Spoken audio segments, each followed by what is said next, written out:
अस्सलाम वालेकुम।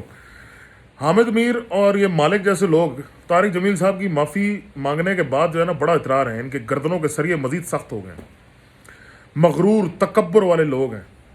हालांकि मैं समझता हूँ कि तारिक जमील साहब ने जो कौम को पैगाम देना था वो दे दिया उन्होंने। इनको एक चपेड़ नहीं दो पड़ी हैं, इनको समझ नहीं आ रहा, लेकिन असल में इनको दो चपेड़े पड़ी हैं। एक पहले उन्होंने पूरी कौम को यह बताया कि भाई ये मीडिया 2 नंबर है, इनकी दुकान झूठ के बगैर चलती ही नहीं, इनके कारोबार को परवान चढ़ने के लिए जरूरी है कि ये झूठ बोले, इन्होंने ये खुद कहते हैं।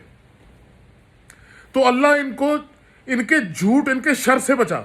उन्होंने पूरी कौम को पैगाम दे दिया कि इस मीडिया की मत सुने, क्योंकि ये झूठे हैं, ये मक्कार है। इनका एक ही मकसद है अवाम के अंदर नाउमीदी फैलाना, मायूसी फैलाना, फितना फैलाना, इंतशार फैलाना, हुकूमत को बदनाम करना। देखे ना, तारिक जमील साहब ने तो इतनी खूबसूरत जो दुआ की उस दिन, उनकी बड़ी मेहरबानी कि उन्होंने उस टेलीथॉन में खान का साथ दिया, इस मुश्किल वक्त में खान का साथ दिया। इस मुश्किल वक्त में जो कोरोना के खिलाफ खान और पूरी कौम एक जहाद कर रही है, तारिक जमील साहब ने अपना हिस्सा डाला। अल्लाह ताला से इस मुल्क और कौम और खान साहब की आसानी के लिए दुआ की। तो तारिक जमील साहब ने तो कौम को बताया कि भाई कबाड़ खाने की हालत में ये मुल्क मिला खान को, और इस कबाड़ खाने को खान जो है थोड़ा सा इधर तेल लगाता है, उधर ग्रीसिंग करता है, उधर पुर्जा बदलाता है कि भाई वो कहता है किसी तरह निज़ाम चल जाए ताकि इन मुश्किल हालात में अवाम जो है उसकी मुश्किलात में कमी की जा सके। लेकिन ये फितना, ये मीडिया इस कौम का सबसे बड़ा फितना, झूठे मक्कार, इनकी पूरी इमारत जो है वो झूठ पे बनती है। मतलब आप उठाकर देख लें पूरी तारीख, आप ज़्यादा पीछे ना भी जाएं, पिछले 3-4 महीने का ही देख लें, चलें 2 महीने का देख लें, जब से ये कोरोना शुरू हुआ, कौन सी मुस्बत बात इनके मुंह से निकली हो। हुकूमत मजबूरन खान रोज़ाना मीडिया पे आता है और आवाम को ये बताता है कि भाई तुम फिक्र मत करो, तुम्हारी हुकूमत तुम्हारे लिए काम कर रही है, तुम फिक्र मत करो, तुम्हारी हुकूमत तुम्हारे लिए मेहनत कर रही है, तुम फिक्र मत करो, इंशाअल्लाह तुम्हें अकेला नहीं छोड़ूंगा, तुम फिक्र मत करो कि जो वसाइल हैं मैं इस कौम के लिए खर्च करूंगा, इस्तेमाल करूंगा, नहीं तनहा छोड़ूंगा। क्योंकि उसको पता है कि इस मीडिया के मुंह से कोई मुस्बत बात नहीं निकलनी। आप 2 महीने देख लें जब से कोरोना शुरू हुआ, झूठ पे झूठ बकवास, कभी तफ्तान का इशू, तो कभी जुल्फी बुखारी का इशू, कभी किसका इशू, कभी अस्पतालों की हालत, झूठ बोलना। लॉकडाउन ना किया तो जी लॉकडाउन क्यों नहीं कर रहे, लॉकडाउन कर दिया तो कहता जी गरीब मर रहा है। और भाई यही तो खान कह रहा है कि लॉकडाउन कर दिया तो तुम लोगों की पेट की आग तो जो है उसको तो ईंधन मिलता रहेगा, गरीब कहां से खाएगा, बेचारा मर जाएगा, रुल जाएगा।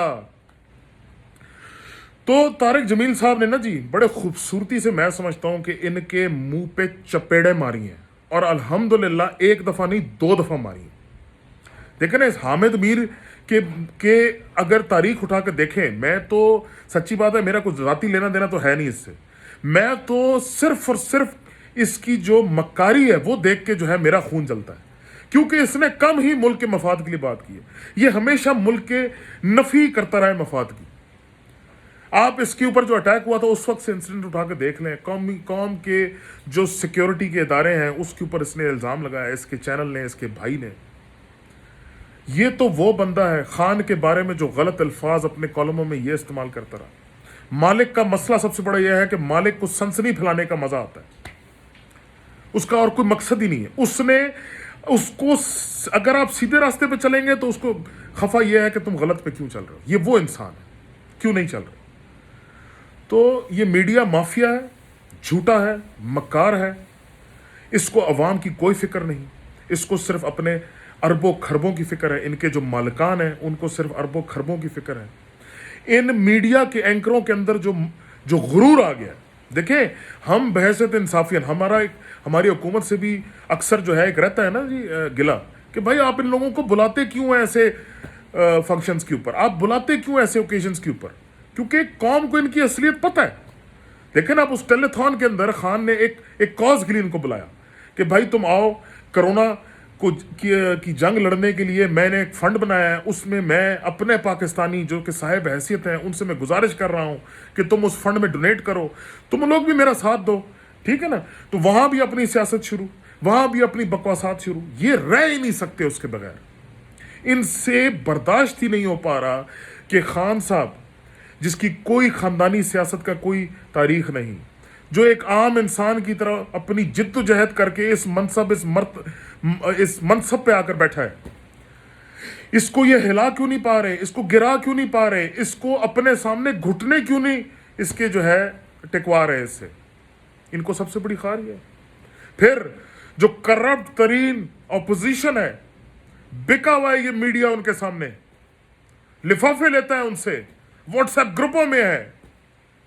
یہ اینکر جب ٹی وی پہ بیٹھتے ہیں تو یہ ایک حکومت مخالف، ملک مخالف ایجنڈا لے کر بیٹھتے ہیں۔ جو آپ کی پٹوار خانہ ہے اور یہ جو آپ کی پیپلز پارٹی ہے، اس نے آپ کے ملک کے اداروں کے خلاف کتنا زہر بکا، کتنا زہر نکالا ان لوگوں نے اپنے منہ سے۔ اس میڈیا نے کبھی کہا، اس کا نام لیا؟ آج جو صحت کا نظام ملک میں لٹرلی ایک کباڑ خانہ کھٹارا گاڑی بنا ہوا ہے، ان میں اتنی اخلاقی جرت ہے کہ ان سے پوچھ پائیں کہ بھائی تم نے جو 30 سال پچھلے 30 سال سے حکومت کر رہے بھائیاں لگائی ہوئی ہیں، اس میں کیوں اس ملک کے صحت کے نظام کے اوپر انویسٹ نہیں کیا؟ کیوں 260 ارب جیسی اتنی بڑی رقم اورنج لائن ٹرین پہ تو تباہ کر دی، لیکن ہسپتال میں وینٹیلیٹر اور بیڈ نہیں دیے؟ کیوں؟ انہوں نے یہ پوچھنا۔ تو طارق جمیل صاحب جو ہے نا جی، اول تو میں کوئی نہ ملا ہوں اور نہ میں کوئی اتنا ملا ہوں کہ اتنے کو فیور میں ہوتا ہوں، لیکن طارق جمیل صاحب جو ہے کا شمار ان لوگوں میں سے ہے جنہوں نے کوشش کی ہے کہ اپنے لیول پہ معاشرے کے اندر بہتری لائی جائے، جو اسلام کے بحیثیت دین جو احکامات ہیں وہ عوام تک پہنچائے جائیں، مذہب کو عوام کے لیے آسان کیا جائے، عوام کو مذہب کی طرف راغب کیا جائے، یہ ان کا شمار ان انسانوں میں سے ہوتا ہے۔ تو میں ان کی بڑی عزت کرتا ہوں۔ تو انہوں نے بڑے خوبصورتی سے، بڑی حکمت سے، تجربے سے حامد میر اور اس پورے میڈیا کے منہ پہ 2 چپیڑیں ماری ہیں، ایک نہیں۔ یہ بات بالکل بھی نہ بھولنا۔ یہ جتنا مرضی مغرور بن جائیں، جتنا مرضی اتراتے رہیں، حقیقت یہی ہے۔ ایک دفعہ ان کے منہ پہ ان کو جھوٹا کہہ کے اور دوسری دفعہ ان سے معافی مانگ کے یہ ثابت کیا کہ طارق جمیل صاحب ایک اعلیٰ ظرف انسان ہے۔ وہ سمجھتے ہیں، وہ حکمت کو سمجھتے ہیں، وہ سمجھتے ہیں کہ ان 2% کے لوگوں کے منہ لگنے کا کوئی فائدہ نہیں ہے۔ جو انہوں نے بات کرنی تھی وہ عوام تک پہنچ گئی۔ تو انشاءاللہ دعا کریں ان سخت حالات میں، یہ جو کرونا کی وبا پھیلی ہوئی ہے، اس کا پاکستان کے اندر جو پھیل رہا ہے وہ رکے۔ اللہ تعالیٰ ہم سب کو اپنے حفظ و امان میں رکھے، خان صاحب کو ہمت دے کہ وہ ان مشکل حالات میں عوام کی خدمت کرتے رہیں، اور ہم خوش اسلوبی سے بخیر و عافیت اس وبا سے باہر نکل جائیں۔ پاکستان زندہ باد۔